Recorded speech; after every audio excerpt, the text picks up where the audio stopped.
Hello everyone, today I'm going to talk about Moldova for the next 3 minutes. I hope you enjoy it, so let's start. Can you make a living in Europe with less than $50 a month? Obviously not such a great life, but that's how much the people who live under poverty levels make in Moldova. We know Moldovans mostly as cleaning ladies, and about 50,000 people work in Turkey from Moldova in order to support their families. These are not actually Moldovan cleaning ladies, don't Google that. The country is mostly mixed with Romania because they have the same language, same ethnicity, and almost the same flag. There's just a different symbol in the middle, and from what I heard, this is an extinct European bison. Like many of the USSR nations, there's high separatism in Moldova. These are Transdniester people. They separated from Moldova in 1992. They've been a state for 20 years, but none of the UN members recognized them as a state.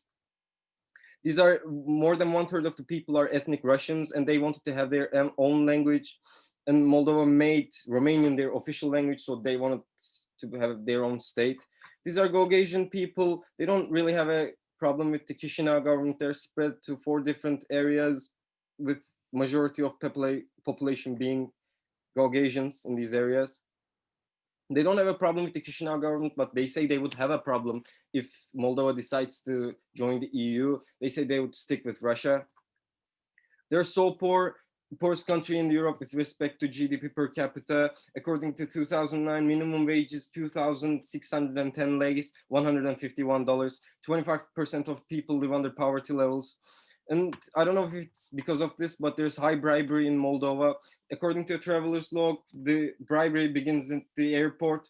When they see you're not Moldovan, officers would call you to a room and basically imply that they would cause you some trouble if you don't give them some money.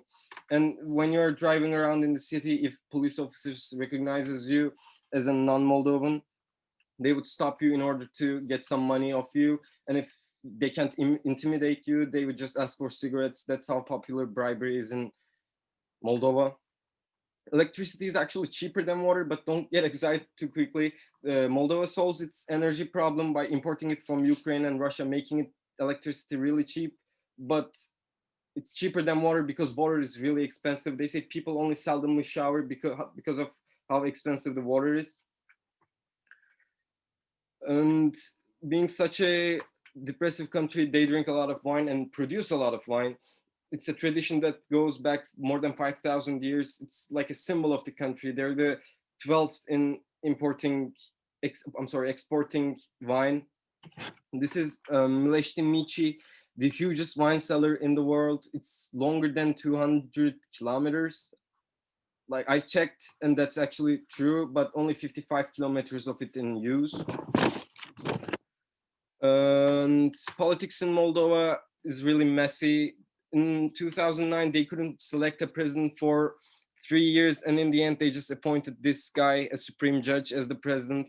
Many of the people there think that the problems of the country is linked to this political instability and want a strong leadership, and not just the political situations, but the Chisinau has been looted many times by Russians, Germans, Turks, etc. It's a messy place.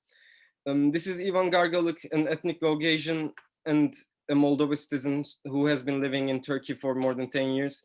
From his childhood memories, he says that they couldn't shower and they would put large bins outside, and only when those bins were filled with rainwater, they would be able to shower. He says 80% of Moldova is still villages and rural places.